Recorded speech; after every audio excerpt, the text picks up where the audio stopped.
Today we are going to recreate modest makeup looks while talking about the benefits of not fitting in. What's your workplace look like? Are you more the natural type? Are you more I'm sitting in front of the mirror for 1 hour and making my makeup amazing type? The glamour look in 5 minutes type? The supernatural don't go with any makeup to work type? I would love to hear what kind of type you are. Leave it down in the comments, inshallah. Assalamu alaikum and welcome to another episode of Shed Diversity. If you are new, salam, I'm Sina. Thank you so much for tuning in. And if you have been here before, thank you so much for coming back. So today I wanted to do my makeup and talk about a topic that is very important at the same time, which is being a woman of color in the workplace, or just not fitting into the workplace and not fitting into professional environments, not fitting into spaces where you are as a woman in business, and why it's actually not a bad thing. So I'm doing my makeup today, which is my everyday workplace makeup. There are two phases. Phase one is I don't have makeup on because a lot of times I go to work without makeup and I just do my skin routine. And phase two is the least makeup possible. So if you're here for any other makeup, like glamorous makeup, you're in the wrong place. I'm sorry, at least for today. Okay, we're starting with my skincare routine, and I have to tell you, I didn't have a skincare routine until this year, and it's 2020. I am highly allergic to anything anyone has ever created, especially makeup, any kind of cosmetic products. I have to do a lot of things by myself, or I have to tell my mom to do skincare products for me. So first phase, I just use my water. You just have to put some water on your face, because the first phase is hyaluronic acid. The hyaluronic acid especially is good for your skin because it takes water from your skin and your skin can actually become dry. I literally put the acid directly on my face. I use the ordinary and then you just massage it into your skin. You can also use face massager. I just use my fingers because we are basic. We're all organic, okay? The second stage of my makeup is eye cream that my mom made. I can tell you the ingredients, or I can just tell you to get an eye cream that is good for you. So this is how it looks like. It gives you a really beautiful shine. That's why my first version of makeup is not having any makeup, because this eye cream is the bomb and it literally looks like highlighter. Right now it just looks like I have eye cream, but you know, whatever. Being in a place that is professional, especially in the West, you are not usually the type that fits in.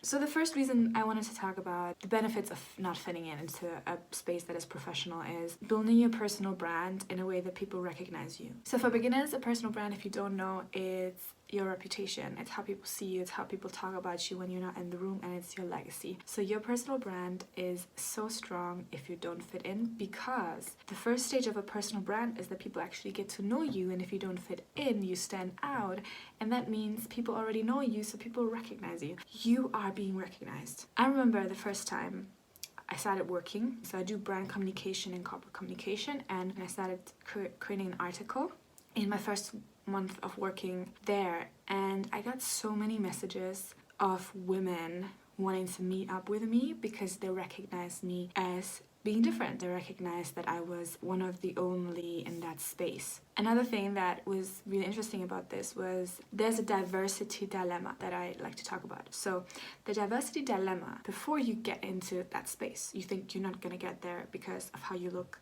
how people see you. And then when you were in the space, when you got in, when you got the job, when you got invited, when you got the opportunity, you think you only got in because of how you look like, because you're different, because you're outspoken, because, you know, they wanted that diversity as like a token, you know? The diversity token, basically, you don't think you're gonna get in because of your diversity, and then when you get in, you think you're just a token, and people just get you because of how you look and not really your skill sets. If you haven't noticed, I came up with an amazing name. I had these feelings a lot of times in spaces where I thought I only got invited because of how I look like. You can never really enjoy the journey because before you get into it, you're terrified that you never get into it. And then after you got into it, you think it's only because they needed someone who looked like you. Just something that you need to recognize yourself is that people, when they recognize you, no matter why you got in, like it really doesn't matter why you got in to anything.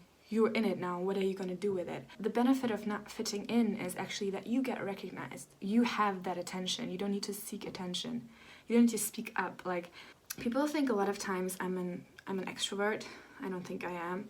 I think a lot of times I just don't want to be around people. I'm very happy with my own thoughts and being alone. But people think that because I am always in attention, like people give me attention because I'm different. So I speak up, I use it. I use that attention to get what I want, whether that is, pushing a topic through that's very important for me or opening up spaces for people. So you get that because you don't fit in. So something that takes away your spots. You can put it on your T-zone. I usually put it on the spots that I have. And another part of this routine is, because you put the hyaluronic acid, you put your face cream over it. Again, I have a self-made face cream. It's all natural, organic, whatever. You can just use your facial cream and it should be higher in fat. But all of this depends on really your skin type. I'm not giving any advice here, I'm just telling you what I'm doing and it works. I really had very bad skin in the beginning of the year, and since I'm doing this, I feel like a queen. Maybe just because I am starting a skincare routine and something that makes me feel like I'm actually, more in my womanhood. But anyways, that's not the point. Maybe it is the point.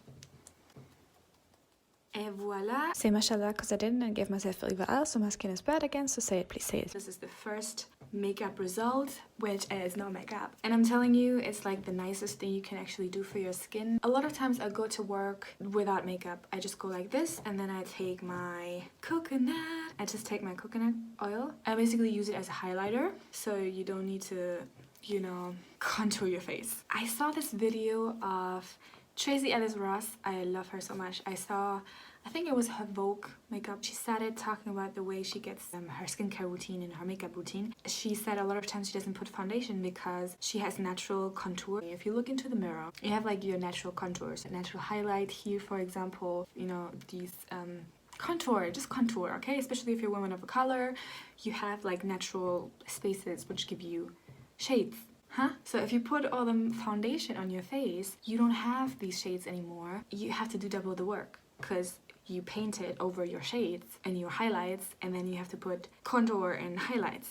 Go natural. You're empowering yourself. If you go out of the house without makeup, I'm telling you, it's like meditating. You just feel so into yourself. This brings me to the second reason why not fitting in is actually helpful for you. You will get opportunities that have to do with diversity and inclusion, especially when you work in a company, especially if you are in a space where you meet people continuously who work on projects. Diversity and inclusion, whether we like it or not, it's a trend now. I mean, I like it, whether that comes from a space of pure intention or a space of, we need corporate social responsibility or we need to look woke and that's why we need diversity and inclusion. For me, it doesn't matter, like, it's there, okay? So I'm taking advantage of it. I know a lot of you, because it's just how you look like and you want to talk about something else, because diversity is such a huge topic, you will get invited to opportunities that have to do with it. Being invited to a diversity panel, speaking in front of people, being on camera, advertising. People give you the opportunity to share your opinion because of how you look like, because you don't fit in. So that could also be because you have strong opinions. But this is also the reason why you will get opportunities to speak about it, to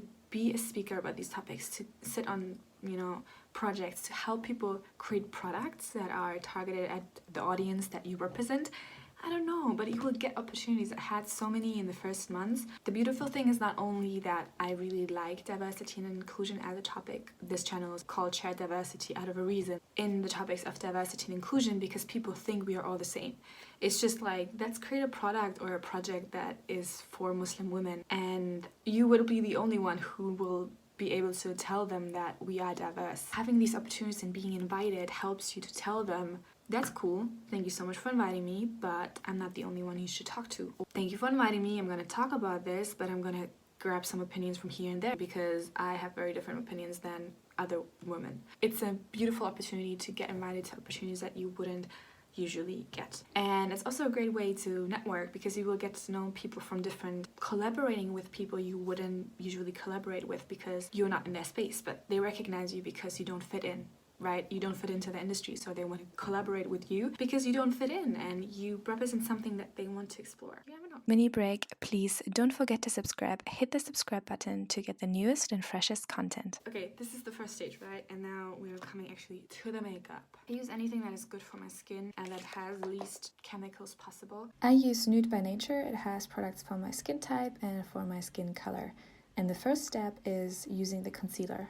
I have a lot of different colors in my face, especially under my eyes, the side of my cheeks, under my lips, and in the T-zone basically. Next, I put my Shiseido mattifying foundation, which has SPF 16 and helps your skin be protected from the sun.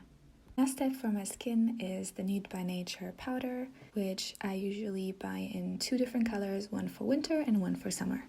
Bring some contour in. See, this is what I'm saying. I don't need the contour. I have it already. But now that I put foundation and all that stuff, you don't see it. So I have to put it back. I'm telling you, I'm the fastest makeup person ever lived. It just takes so long because I'm talking. As this is settling in, I don't even know if it needs to settle in, but whatever, I'm done. So the next reason why there's a benefit in not fitting in, being the first, the only, or one of the very, very few in a space, is that you can start conversations that usually wouldn't happen. So people usually don't talk about religion in the workplace or in a professional setting or in an industry. You usually don't talk about making it diverse or inclusive. You start conversations that usually wouldn't happen. People who don't have people like you in their surrounding, they can start asking you questions because now you're in there, now you're approachable, now you can make your voice heard. So you can start talking about the things that matter to you. You can start talking about race, gender, being more open-minded, and representing the underrepresented or opening up spaces for people who don't usually feel welcome in those spaces. I'm not telling you it's on you. I'm just saying it's a benefit that you should take advantage of. If you have something that you really believe in, start talking about it because people want to. Like, people approached me about my hijab because they had thoughts in their minds, but they never met a person who wore the hijab, so they didn't know what it represents. They didn't know how you dress at home. Like, it would literally come down to questions like, are you wearing the hijab at home? Where you think this is common knowledge that people should know, they don't, because you are the first starting these conversations in these groups. It is because you're the only, the first, you have that authority of starting to talk about these topics. And it's amazing because you empower them to ask questions, to be more interested in people, and you can be the person that helps them understand things that they would usually get their information from media, and we know that's not a good idea.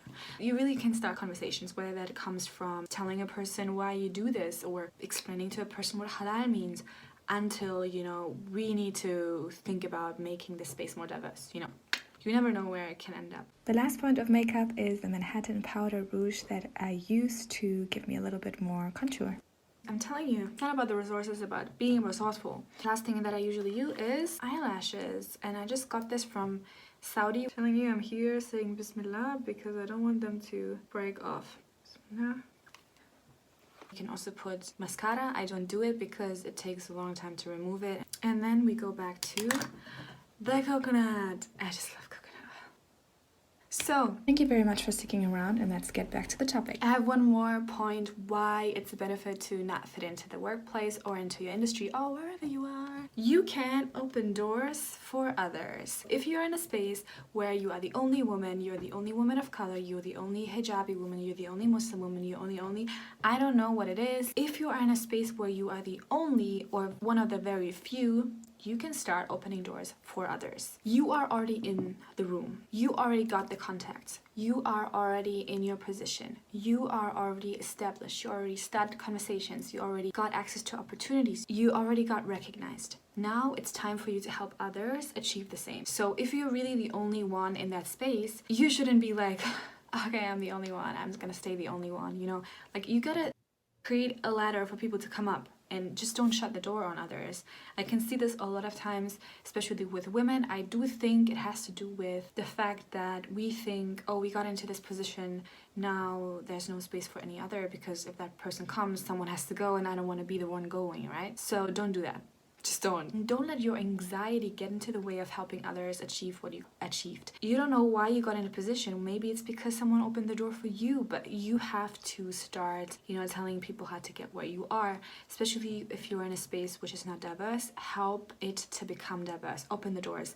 Whether that is physical, and it doesn't have to be like, it's not always possible to help people get that job or get that funding or, you know, really physically get into a space or get that speaker engagement. It's not always physically possible, but you can open up other opportunities. Trevor Noah did this when he started The Daily Show. Since Trevor Noah started The Daily Show, you can see so many diverse people coming on the show. Like, he's really out there to pass the mic to people who are usually not represented in the spaces and who are really amazing. Like, I got to know so many new authors and actors and creatives and artists through The Daily Show. He definitely opened the space up for more people like him to highlight their achievements. So you can do the same, whether that is maybe you work in publishing and you can help others be published that are like you are more diverse. That's the physical aspect of it, but you can also help people to get into where you are right now through education by telling them how you achieved it. You know, this is how you get into that space, this is how you network, this is how you increase your sales, this is how you get funding, this is how you persuade investors. The benefit of not fitting in is that you are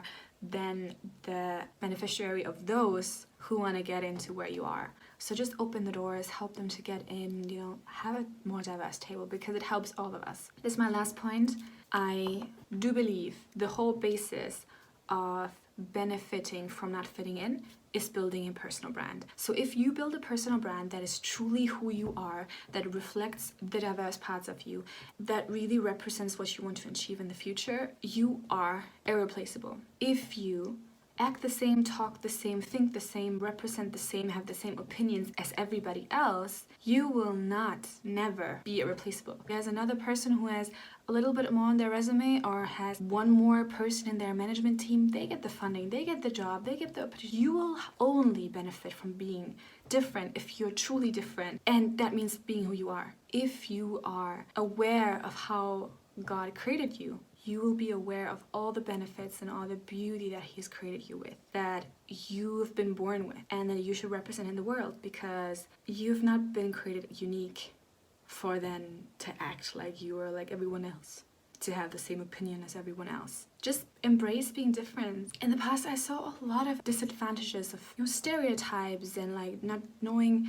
how to act and not knowing how to dress, like the smallest things, because you don't have someone to look up to, someone to like compare yourself with. But it's such a benefit to not fit in because people recognize you the first thing. You don't have to seek attention, you will get attention on the get-go, but you will need to take advantage of this attention. Get people aware of what you believe in, what your values are, and what you want to achieve in the best way. Help them see the real person you are. I hope this helped some of you, whether that is creating an amazing workplace look or just understanding the benefits of not fitting into a space and being true to who you are. And please, inshallah, share with someone who will benefit from it, someone you think needs to hear this message. And now I would love to hear from you. What is your favorite takeaway from today's benefits of not fitting in? Inshallah, leave it down in the comments and share your diversity with us. And if you want to learn more about personal branding and creating a career that is true to who you are, you should check out our personal branding guide. The link is in the description below. It will help you to formulate your personal brand, find your purpose, find your target audience, and create your first brand action. And if you think someone needs to hear this message, inshallah, share it with her. And don't forget, inshallah, to subscribe to this channel and click on the notification to never miss an episode. And I'll see you next time, inshallah. Assalamu alaikum.